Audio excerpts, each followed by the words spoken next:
Right. So today we're diving into a concept that's kind of mind-bending, honestly. It's called antifragility. The idea that some things actually benefit from stress. Right. It's like, instead of just being tough and resisting damage, they get stronger because of it. Yeah, it's really a whole new way of looking at things. And our guide for this deep dive is Nassim Nicholas Taleb's book, Antifragile. Oh, Taleb. He's a really interesting thinker. Not always the easiest to follow, but definitely thought-provoking. For sure. And this book is no exception. But don't worry, we've waded through all the technical stuff, and we're going to break down the key ideas in a way that's, well, hopefully a little easier to digest. And it's definitely worth understanding, especially these days. I mean, let's face it, the world's pretty volatile. Okay, so to get started, let's picture something really vivid. Hmm. Think of the Hydra from Greek mythology, the multi-headed serpent. You chop off one head, two more grow back. Yeah, it's like this ultimate symbol of resilience. You try to take it down, it just comes back stronger. And that's kind of what anti-fragility is all about, right? Turning setbacks into advantages. But it's not just mythical creatures. This idea applies to the real world, too. Oh, absolutely. In fact, one of the most powerful examples is evolution itself.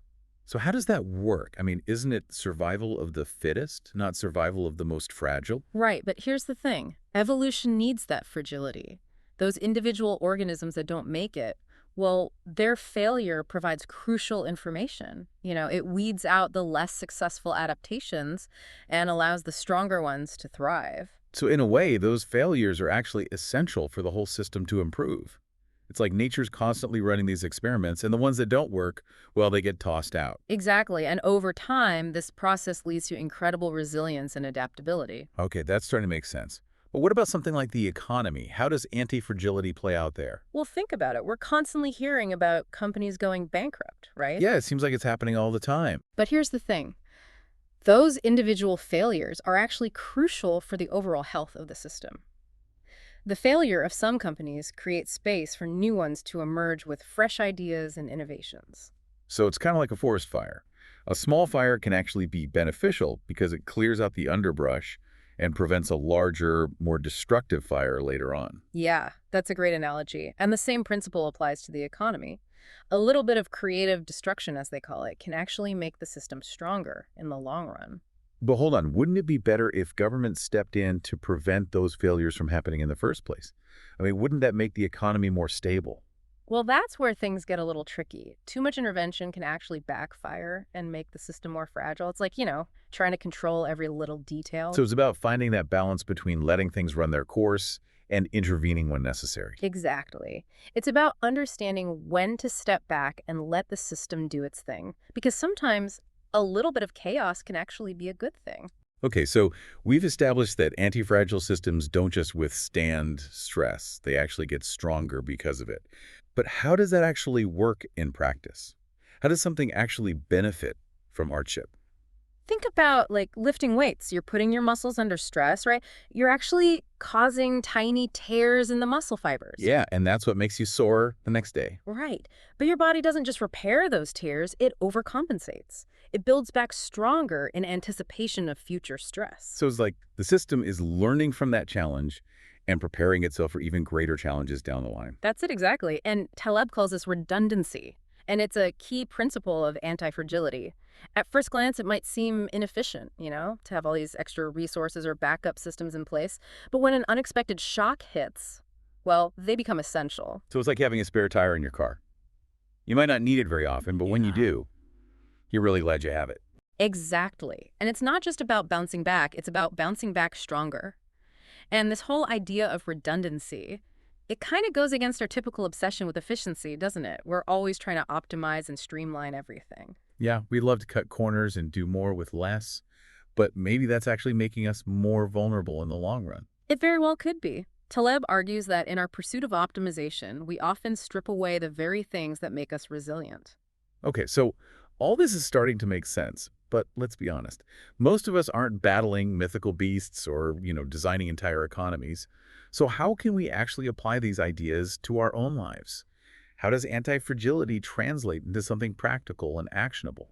Well, there are a lot of ways, actually. But one key concept Taleb discusses is the importance of options. Options, like in the stock market. Yeah, kinda. But it's a much broader concept than that.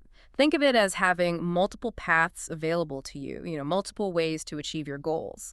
Instead of putting all your eggs in one basket, you might explore different career options, diversify your investments, or develop a wide range of skills. So it's about staying flexible, adaptable, and open to new possibilities. Mm. That makes a lot of sense, especially in today's world where things are changing so rapidly. Exactly. It's about not getting too attached to any one particular outcome. And that brings us to something really interesting about Taleb's own experience in the financial markets. One of the things he observed was that the most successful traders, they weren't necessarily the ones with the most sophisticated economic models or the most data. Oh, really? So what was it that set them apart? They were the ones who were best at recognizing and seizing opportunities, even if they couldn't fully explain why they were doing it. So it's like having a gut feeling and intuition about when to make a move. Exactly. And that's something that often gets overlooked these days. We tend to overemphasize the importance of having all the answers when sometimes the best approach is to experiment, adapt, and learn as you go. This reminds me of something else Taleb talks about, the barbell strategy. Can you break that down for us? Sure, the barbell strategy is all about managing risk in a world full of uncertainty. It's kind of like having a barbell, right? With weights on both ends, but nothing in the middle. On one side, you've got your safe bets, things that are highly unlikely to fail. Maybe it's your savings account or a stable job. Okay, that makes sense. So that's like your financial foundation, your safety net. Exactly. And then on the other side of the barbell, you have your high risk, high reward ventures. These are the things that have the potential to really pay off, but they also carry a higher chance of failure. Maybe it's starting a business or investing in a new technology. So it's about balancing those two extremes, right? Exactly. The idea is to minimize your exposure to catastrophic risks while also taking small, calculated risks in areas with high potential. You're playing it safe in some areas so that you can afford to be bold in others. But I'm kind of curious about something. We've been talking about embracing chaos, taking risks, all that, but isn't there a point where too much chaos is just, well, destructive? I mean, how do we know when to maybe step back and try to, stabilize things a little? That's a great question, and it kind of leads us to another big idea from Antifragile. Taleb calls it naive interventionism. Naive interventionism. Okay, that sounds kind of interesting. Tell me more. So basically, it's that tendency we have to want to control things, right? To try and stabilize systems that are, well, they're kind of inherently volatile and dynamic. It's like we Right. want to smooth out every bump in the road, get rid of all risk and uncertainty. So, like, trying to prevent recessions no matter what. Yeah. Or maybe, like, even trying to control the weather. Yeah, exactly. Or, like we talked about before, trying to stop every forest fire, even those small ones that actually help clear out the underbrush and prevent a bigger, more destructive fire from happening later. See, the problem is that when we try to control every little thing, well, sometimes we end up making the system even more fragile in the long run. But how does that happen? It seems like, well, trying to prevent bad things would make things safer. It does, but the thing is, by suppressing these natural fluctuations, we create this false sense of security. Like, we think we have everything under control, but in reality, we're just letting problems kind of fester beneath the surface. It's like, sweeping dirt under the rug. It might look clean for a while, but all that dirt, well, it's going to come back to bite you eventually. So it's like we're building this pressure cooker, Yeah. and eventually something's got to give. Are there any real-world examples of this, like where this kind of thinking has actually backfired? Oh, yeah, tons. Taleb talks about the Fukushima nuclear disaster, those reactors. They were designed to withstand the worst earthquake on record, but they totally weren't prepared for an even bigger one, something beyond anything they'd even imagined. So they were so focused on preventing those smaller disruptions that they actually made the system more vulnerable to something catastrophic. Exactly. They tried to eliminate all risk, but by doing that, they created this blind spot, this point of weakness that they never even considered. Wow, that's pretty scary when you think about it. But is there any way to know which risks to try to control and which ones to just, let play out? It's tough, but a key takeaway from Antifragile is that we need to be more aware of what we don't know. We tend to think we can predict and control the future, and that gives us this false sense of security. And that leads us to another important idea from the book, something Taleb calls the turkey problem. The turkey problem. Okay, that sounds kind of funny. Yeah, it might sound a little silly, but it actually makes a really profound point. So imagine you're a turkey living on a farm. Every day, the farmer comes out, feeds you, you start to feel pretty good, right? Pretty secure. You might even think that farmer's your friend. Right, until Thanksgiving comes along. Right. Yeah, not a good day for the turkey. Exactly. That turkey's whole worldview gets shattered because it was based on this really limited and honestly misleading set of data. So basically, the turkey problem is about making assumptions about the future based on, well, just a small snapshot of the past. Exactly. And it's something we all do, you know? We tend to project the recent past into the future, thinking things will just keep going the same way. But that ignores those unpredictable events that can come out of nowhere and completely change everything. Yeah, like that 2008 financial crisis everyone always talks about. Exactly. Almost nobody saw that coming because everyone was so focused on how stable the economy seemed. They kind of became like that turkey, you know? Right. Totally unprepared for what was coming next. So if even the experts can get caught off guard by those kinds of events, Right. I mean, what hope do the rest of us have? How can we possibly prepare for those unknowns? You know, it's not really about trying to predict the future perfectly. It's about understanding that the future is uncertain and then building systems that can adapt, even thrive in the face of that uncertainty. And that's where anti-fragility comes in. Okay, that makes sense. So we need to be more adaptable and resilient, but how do we actually do that? How do we build those anti-fragile systems in our own lives and in the world around us? I mean, where do we even begin? Well, for me, I think the first step is really internalizing those key takeaways from Antifragile. It's not just about understanding the ideas, it's about actually changing how we think about the world. So instead of being afraid of all the uncertainty and volatility, we need to kind of start seeing them as opportunities to grow and adapt. Yeah, exactly. Antifragile systems don't just kind of survive those shocks, they actually get stronger because of them. It's about being flexible, adaptable, rolling with the punches. Okay, that makes sense. But how do we actually do that? I mean, it's easy to say embrace chaos, but actually doing it, that's a whole other thing. Well, remember that barbell strategy we were talking about? That's a great place to start.